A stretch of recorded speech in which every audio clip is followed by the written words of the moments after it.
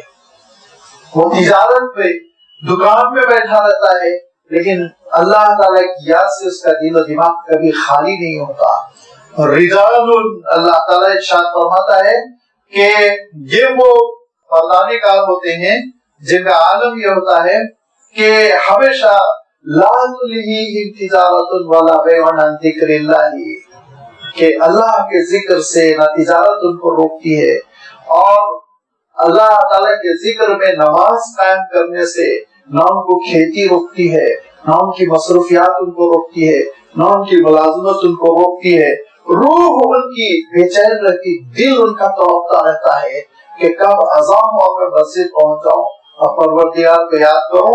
حضور اکرم صلی اللہ علیہ وسلم بار بار کہتے تھے حضرت بلال سے، بلال نماز کا وقت ہو گیا، بلال نماز کا وقت ہو گیا، بلال نماز کا وقت ہو گیا۔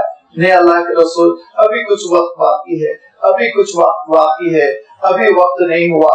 تو پھر حضور اکرم صلی اللہ علیہ وسلم بڑی بے قراری سے کہتے تھے بلال اقیم الصلاۃ وارحنا بہا، جلدی کرو بلال نماز قائم کرو، میرے دل کو راحت پہنچاؤ، میرے دل کو راحت پہنچاؤ۔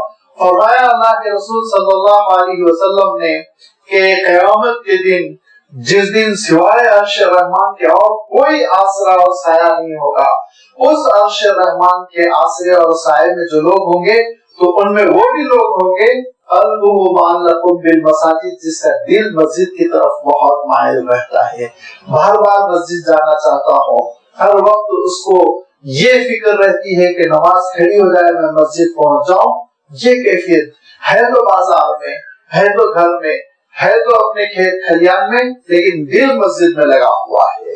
تو یہ اللہ تعالیٰ سے تعلق جو ہوتا ہے، قلبی تعلق، یہ یاد رکھیے توجہ کو محفوظ رکھتا ہے، فوکس ہوتا ہے ہمارا اللہ تعالیٰ کی طرف. اور جب قلبی تعلق نہیں ہوتا تو اللہ حدود بنا لو اور ہزار ترکیبیں کر لو، جڑو گے نہیں دین سے نہیں جڑ سکتے. یہ شیطان کی تدبیریں ہیں انسان کو اللہ تعالیٰ سے دور کرنے کے لیے.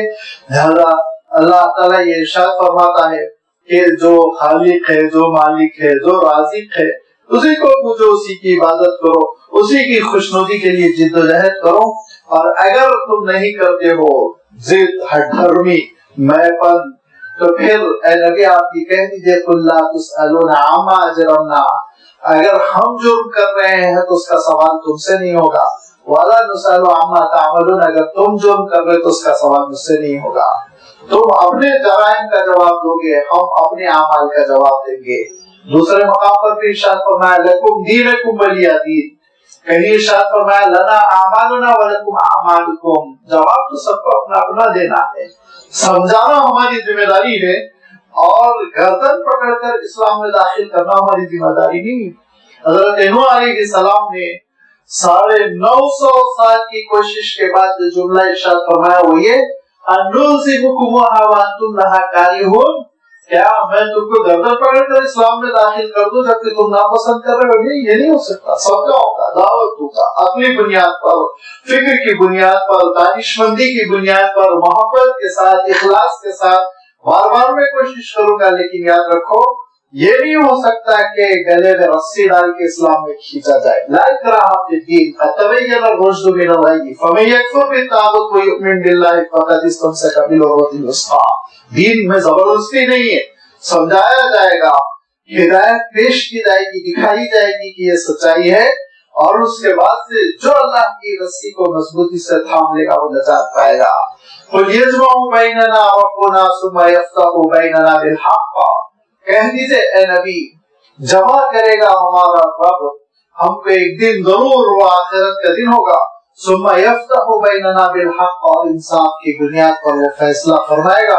وهو الفتاح العلیم، وہ انصاف کی بنیاد پر فتح دینے والا، فیصلہ کرنے والا، بہت جان کے ساتھ، علم کے ساتھ اور پوری معرفت کے ساتھ وہ فیصلہ کرنے والا ہے، اس سے غفلت نہیں ہوگی. قل ارونی الذین الحقتم به شرکاء، بتاؤ تو صحیح کہ جن کو تم نے اللہ تعالیٰ کے ساتھ شریک کر رکھا ہے کیا شرکت ہے ان کی، شراکت داری کیا ہے ان کی. کلا، کچھ نہیں ہے. بل هو اللہ العزیز الحکیم، کیوں اللہ تعالیٰ کو کسی شریک کی ضرورت ہوگی، پارٹنر کی ضرورت ہوگی، ساتھی کی ضرورت ہوگی. بل هو اللہ العزیز، وہ تو عزیز ہے، غلبے والا ہے، عزت والا ہے، اس کے پاس کوئی کمی نہیں ہے. لہذا کنٹرول نہیں ہوتا ہے تو پھر معاون کی ضرورت ہوتی ہے، شریک کار کی ضرورت ہوتی ہے. قابو میں نہیں ہے چیزیں، تب جا کے آدمی اپنا پارٹنر رکھتا ہے، اپنا نائب رکھتا ہے. تم دیکھو حالات پہ کنٹرول کرو. اللہ تعالیٰ کے پاس نعوذ باللہ یہ کمزوری کا کوئی تصور نہیں. اس کا تو عالم یہ ہے کن فیکون، وہ کہتا ہے کہ ہو جا تو بس ہو جاتی ہے. وہ کہتا ہے اے قلب رک جا تو دل رک جاتا ہے، انسان مر جاتا ہے. وہ کہتا ہے کہ یہ کائنات پوری اس کے حکم سے چلے تو چلتی ہے. جب کہے گا کائنات رک جا، رک جائے گی. سورج بھی بجھ جائے گا، چاند بھی اپنا کام چھوڑ دے گا، دنیا بھی رک جائے گی.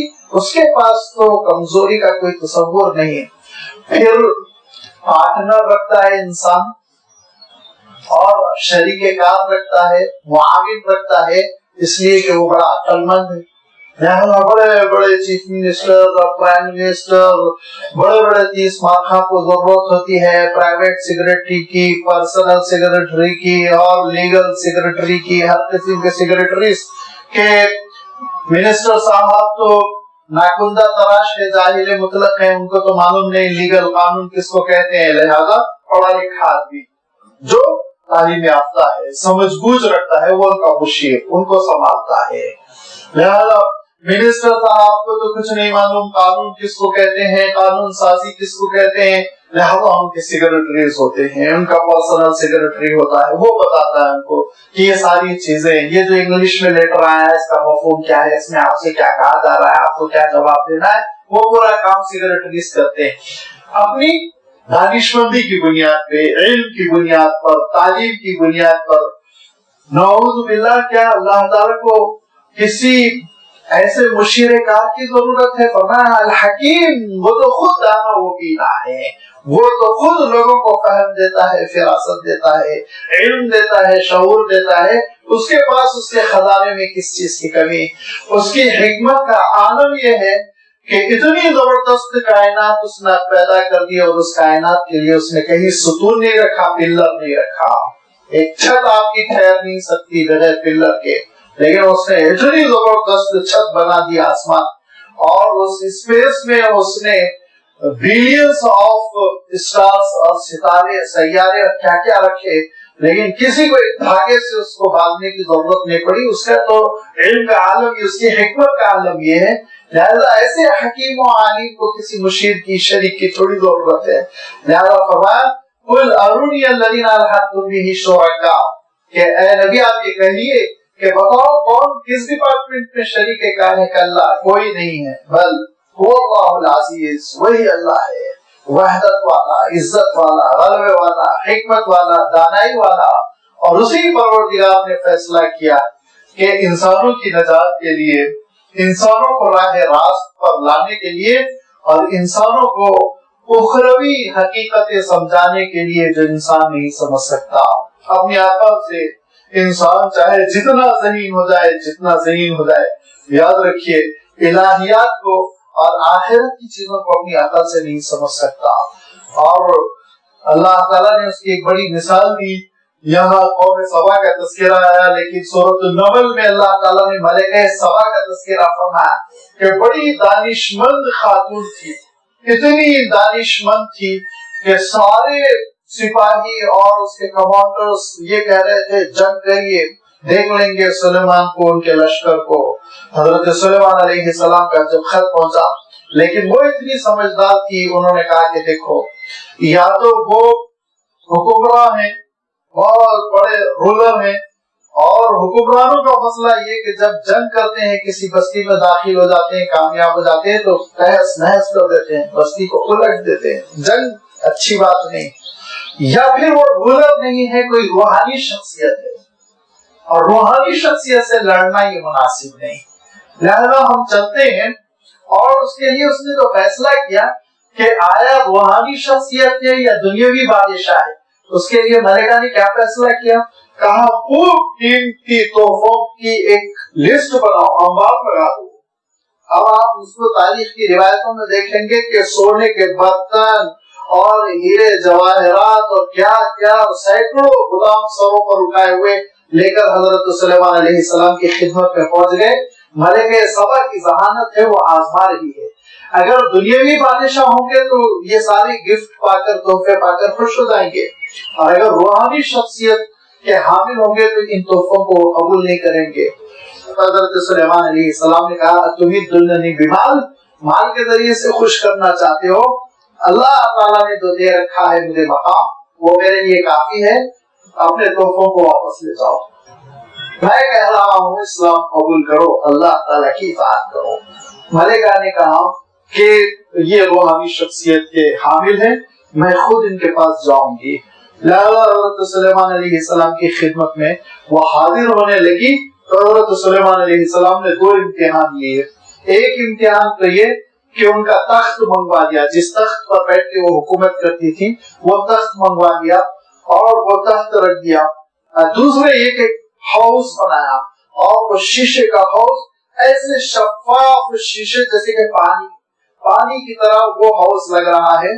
اور جب ملکہ آئی تو پانی میں سے گزرنے کے لیے ان کو جب کہا گیا ہاؤس میں سے آپ کو پار ہو کر پہنچنا پڑے گا حضرت سلیمان علیہ السلام کے پاس، تو انہوں نے جیسے ہم بھی اٹھاتے ہیں پانی سے بچنے کے لیے اپنے دامن کو، انہوں نے اپنے کپڑوں کو سینتا ایک۔ اس کے بعد حضرت سلیمان علیہ السلام کی خدمت میں پہنچ گئی تو حضرت سلیمان علیہ السلام نے کہا یہ تخت تمہارا ہے کیا؟ کہا لگتا تو ہے میرا ہے، لیکن شبہ میں پڑ گئی، کأنہ ہو میری تخت کی طرح، تو حضرت سلیمان علیہ السلام نے کہا جو شیشے کو پانی سمجھ لیتا ہے اور جس تخت پر بیٹھ کے 20 سال حکومت کرتا ہے اس کو نہیں پہچانتا تو وہ رب کو کیسے پہچانے گا؟ رب کو پہچاننے کے لیے اللہ تعالیٰ کی معرفت کے نبیوں کے دربار میں آنا ہوگا. یہ پیغام حضرت سلیمان علیہ السلام کا. اللہ تعالیٰ کی معرفت ان میں پیدا کرنے کے لیے نہ ارسطو نہ بقراط کوئی فیصلہ نہیں کر سکتے. اور رسولوں کی خدمت میں اور رسولوں کے علوم سے اللہ تعالیٰ کی معرفت پیدا ہوتی ہے. آخرت کی معرفت یہ صحیفہ الہی ہے جس کے ذریعے سے اللہ تعالیٰ کی معرفت پیدا ہوتی ہے. لہذا اللہ تعالیٰ نے یہ بات ارشاد فرمائی کہ اللہ تعالیٰ کی معرفت کا واحد ذریعہ وہ رسالت ہے، نبوت ہے. حضرت آدم علیہ السلام کو جب روئے زمین کی طرف بھیجا تو کہا کہ یاد رکھیے جب جب میرے ہدایت نامے آئیں گے اور میرے نبی اور رسول آئیں گے اور لوگ ان کی فرما برداری کریں گے تو نجات پائیں گے، جب جب ان کا انکار کریں گے تباہ و برباد ہو جائیں گے. لہذا یہ رسالت و نبوت کا سلسلہ جو چلتا رہا حضرت آدم علیہ السلام پر اور ختم ہوا حضور اکرم صلی اللہ علیہ وسلم پر تو فرمایا وما ارسلناک الا کافۃ للناس. اب اے نبی ہم آپ کو بھیج رہے ہیں پوری دنیا کے لیے، ساری انسانیت کے لیے، کالوں کے لیے بھی، گوروں کے لیے بھی، عرب کے لیے بھی، عجم کے لیے بھی، اور پڑھے لکھے کے لیے بھی، امی کے لیے بھی، سب کے لیے ہم نے آپ کو رسول بنا دیا. وما ارسلناک الا کافۃ للناس. حضرت عیسیٰ علیہ السلام کے بارے میں خود حضرت عیسیٰ علیہ السلام کا صحیفہ کہتا ہے، اسلامی لٹریچر کی ضرورت ہے کہ بائبل میں حضرت عیسیٰ علیہ السلام فرماتے ہیں میری دعوت اسرائیلیوں کے لیے ہے، میری دعوت اسرائیلیوں کے لیے ہے اور میں اپنی دعوت غیر اسرائیلیوں کے سامنے نہیں پیش کرنا چاہتا ہوں. آگے کا جو جملہ فرمایا ہے وہ تو عیسائیوں کے لیے ایسا خطرناک جملہ ہے اور میں تو مانتا ہی نہیں ہوں کہ وہ حضرت عیسیٰ علیہ السلام نے فرمایا ہوگا، بعد کے لوگوں نے بڑھا دیا ہوگا. آگے کہا کہ جیسے باپ اپنے بیٹوں کے حصے کی روٹی کتوں کے سامنے نہیں ڈالتا ایسے ہی میں اسرائیلیوں کی دعوت ہے اسرائیلیوں کے سامنے نہیں پیش کرتا ہوں. یہ کیا عیسائی بنے ہوئے وہ تم کو کتا کہا حضرت عیسیٰ علیہ السلام نے، تم کو حضرت عیسیٰ علیہ السلام نے کتوں کے مقام پر رکھا ہے. اگر یہ عبادت صحیح، اگر عبادت غلط ہے تو پھر بائبل غلط ہے، چھوڑ دو اس کو. ہر دو حال میں تم پھنسے ہوئے. حضرت عیسیٰ علیہ السلام کیا فرما رہے ہیں کہ میں اسرائیلیوں کے لیے دعوت اسلام لے کر آیا اور میں انہیں کو یہ دعوت دوں گا، غیر اسرائیلیوں کو دعوت نہیں دوں گا. جینٹائلز جن کو کہتے ہیں یہودی، کہا کہ جینٹائلز کو، غیر اسرائیلی کو دعوت دینا ایسا ہی ہے. اس کی مثال حضرت عیسیٰ علیہ السلام بیان کر رہے ہیں جیسے باپ اپنے بچوں کے حصے کی روٹی کتے کو ڈال دے. یہ حضرت عیسیٰ علیہ السلام نے ایسی مثال نہیں دی ہوگی. حضرت عیسیٰ علیہ السلام جیسے رسول وہ تھوڑی عام انسانوں کو کتا قرار دیں گے، لیکن یہ ان کا ذوق تھا یہودیوں کا جو انہوں نے تحریف کی اپنے صحیفوں میں. میں عرض یہ کرنا چاہ رہا ہوں کہاں حضرت عیسیٰ علیہ السلام نے کہا کہ میں ساری انسانیت کے لیے رسول بنا کر بھیجا گیا. حضرت موسیٰ علیہ السلام نے فرعون کے دربار میں اعلان کیا کہ میں دو مقصد کے ساتھ تمہارے پاس آیا ہوں، ایک تو شرک چھوڑ دے، اللہ کی عبادت کر، اور دوسرے بنی اسرائیل کو میرا مطیع فرما بردار کر دے، میرے لیے چھوڑ دے ان کو. حضرت موسیٰ علیہ السلام نے یہ کہا ہی نہیں کہ میری دعوت پوری انسانیت کے لیے ہے، قیامت تک کے لیے ہے. لیکن جب حضور اکرم صلی اللہ علیہ وسلم کا تذکرہ آیا تو فرمایا وما ارسلناک الا کافۃ للناس وما ارسلناک الا رحمۃ للعالمین بشیرا ونذیرا، خوشخبری دینے والا، آگاہ کرنے والا رسول بنا کر سارے انسانوں کی جانب بھیجا گیا.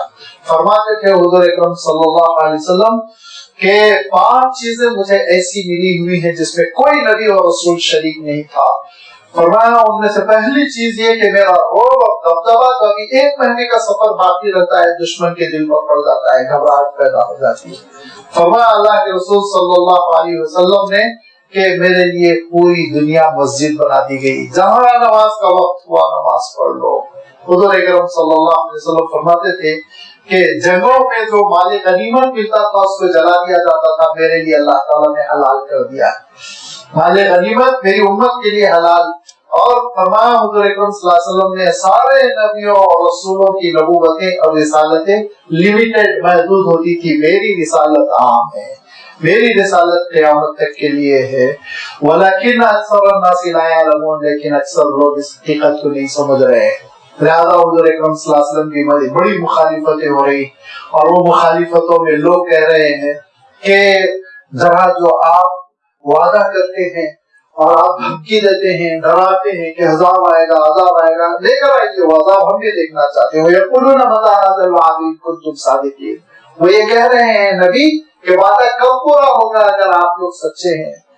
اللہ تعالیٰ ارشاد فرماتا ہے قُل لَكُمْ مِيعَادُ يَوْمٍ، ہے تمہارے لیے ایک وقت مقرر، لیکن اللہ تعالیٰ نے حضور اکرم صلی اللہ علیہ وسلم کو رحمت للعالمین بنایا تھا، اور حضور اکرم صلی اللہ علیہ وسلم نے خود اپنی امت کے لیے اتنی دعائیں کی تھی کہ فیصلہ ہو گیا تھا کہ امت پر اجتماعی عذاب پورے کا پوری قوم کو، جیسے حضرت نوح علیہ السلام کے زمانے میں ہلاک کیا گیا، حضرت ہود علیہ السلام کے زمانے میں ہلاک کیا گیا، ایسا ہلاک نہیں کیا جائے گا، ایسا عذاب نہیں آئے گا۔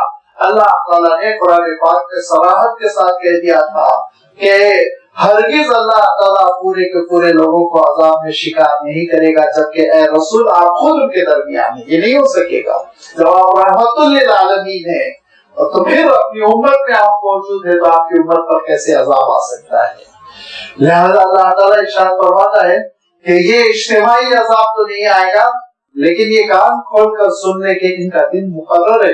قُل لَكُمْ مِيعَادُ يَوْمٍ، ایک دن تمہارے لیے مقرر ہے، اور وہ جب آ جائے گا لَا تَسْتَأْخِرُونَ عَنْهُ سَاعَةً، ایک منٹ کے لیے پھر تم کو ڈیلے نہیں کیا جائے گا، وَلَا تَسْتَقْدِمُونَ، ایک منٹ پہلے تمہاری سزا نہیں آئے گی، نہ ایک منٹ پہلے نہ ایک منٹ بعد، نہ ایک سیکنڈ پہلے نہ ایک سیکنڈ بعد۔ جب تمہارا فیصلہ آئے گا بس اسی وقت آئے گا جب اللہ تعالیٰ نے طے کر دیا ہے۔ اللہ تعالیٰ نے مہلت دی ابو جہل کو کس وقت تک کے لیے؟ بدر کے دن تک کے لیے۔ بدر کا دن پہنچا، وقت پہنچا، اس کے ٹکڑے ٹکڑے ہو گئے، قصہ تمام ہو گیا۔ ابو لہب کو اللہ تعالیٰ نے مہلت دی ایک خاص وقت تک کے لیے، اور جب وہ وقت پہنچا تو پھر اللہ تعالیٰ نے اس میں ایک درندے کو مسلط کیا، اور اس درندے نے اس کو چیر پھاڑ کے ختم کر دیا۔ اللہ تعالیٰ کا نظام ہے کہ اللہ تعالیٰ ہر ایک کے لیے وقت مقرر کر رکھا ہے۔ جیسے میں عرض کر چکا ہوں، اجتماعی طور پر عذاب نہیں آئے گا، سب کے سب ہلاک کر دیے جائیں گے تو نہیں ہوگا، لیکن انفرادی طور پر تو انسان کو موت کا مزہ چکھنا ہے، اور جب موت پہنچے گی تو وہ انسان کی قیامت ہوتی ہے۔ اللہ کے رسول صلی اللہ علیہ وسلم فرماتے تھے من مات فقد قامت قیامتہ، جس کی موت پہنچی تو اس کی تو قیامت ہو گئی، قصہ ختم ہو گیا۔ جب یہ وقت مقرر آتا ہے تو پھر اللہ تعالیٰ کی جانب سے ایک لمحے کی کمی ہوتی ہے، نہ پیشی ہوتی ہے، جو وقت مقرر ہے اس پر ہو کر رہے گا۔ لہذا فرمایا کہ یہ جو چیلنج کر رہے ہیں اور کہہ رہے ہیں کہ کب وعدہ پورا ہوگا، تو پھر اللہ تعالیٰ ارشاد فرماتا اللہ کے نصرت کے وعدے۔ پہلا وعدہ پورا ہوا بدر کے دن، غلبہ مل گیا مسلمانوں کو، 313 کے لشکر کو 1000 کے لشکر پر غلبہ۔ دوسرا وعدہ پورا ہو گیا اللہ تعالیٰ کا، وہ غزوہ احد کے موقع پہ سورۃ الاحزاب میں گزر چکا ہے، غزوہ خندق کے موقع پر جبکہ 10,000 کے لشکر نے حملہ کیا وہ ناکام چلے گئے۔ اور تیسرا وعدہ اللہ تعالیٰ کا پورا ہو گیا سن 8 ہجری میں، جب حضور اکرم صلی اللہ علیہ وسلم 10,000 صحابہ کے ساتھ مکہ مکرمہ میں داخل ہوئے اور شرک کی جڑیں اکھاڑ کر پھینک دی اللہ کے رسول صلی اللہ علیہ وسلم نے، اور اعلان فرما دیا کہ اب اس خطے میں قیامت تک غیر اللہ کی پرستش نہیں ہوگی، اب اس خطے میں قیامت تک غیر اللہ کی پرستش نہیں ہوگی۔ اور جو وہاں غیر اللہ کو پوچھتے تھے ان کے بارے میں حضور اکرم صلی اللہ علیہ وسلم نے کہا کہ ہم تم کو 4 مہینے کی مہلت دے رہے ہیں، یا تو چھوڑو شرک، اسلام میں داخل ہو جاؤ، یا پھر مکہ مکرمہ مدینہ منورہ کی بستی چھوڑ کر کے اور چلے جاؤ۔ صاف کر دیا اللہ کے رسول صلی اللہ علیہ وسلم نے۔ تو آپ سوچئے کہ اللہ کا وعدہ تو پورا ہوا، وہ دن پہنچا، اور اللہ تعالیٰ نے وہ فتح اور وہ غلبہ اللہ کے رسول صلی اللہ علیہ وسلم کو عنایت فرمایا۔ لہذا ارشاد فرمایا کہ جو یہ کہتے ہیں وَيَقُولُونَ مَتَىٰ هَٰذَا الْوَعْدُ إِن كُنتُمْ صَادِقِينَ، آپ سچے ہیں تو وعدہ کب پورا ہوگا؟ تو کہہ دیجئے نبی بہت جلد پورا ہوگا۔ بہت جلد پورا ہوگا. قوموں کی تاریخ میں 20 سال 22 سال کیا حیثیت رکھتے, ذرا سوچیے. قوموں کی تاریخ میں تو 100 سال 200 سال کی اہمیت ہوتی ہے, اور 100 سال 200 سال 400 500 سال تو ایسے گزر جاتے ہیں جیسے دن گزرتے ہیں. لیکن حضور اکرم صلی اللہ علیہ وسلم کے لیے 23 سال کافی ہوئے. اللہ کے رسول صلی اللہ علیہ وسلم کو 23 سال میں وہ غلبہ ملا اور وہ حکومت ملی اور وہ کامیابی ملی جو صدیوں میں کسی کو ملتی ہے. لہذا فرمایا قل لکم میعاد یوم, آپ کہہ دیجئے اے رسول تمہارے لیے وقت مقرر ہے, جب آ جائے گا تو وہ نہ ایک گھڑی ٹلے گا اور نہ ہی ایک گھڑی پہلے آئے گا. اب اس کے بعد ارشاد فرمایا قرآن پاک اللہ تعالیٰ کا کلام, اور پھر اس کے بعد سے قیامت اور قیامت کے دن ان کا حشر, یہ دونوں چیزوں کا اللہ تعالیٰ نے آگے تذکرہ فرمایا. انشاءاللہ آئندہ اتوار اس کی وضاحت آپ کی خدمت میں رکھی جائے گی. وآخر دعوانا ان الحمد للہ رب العالمین.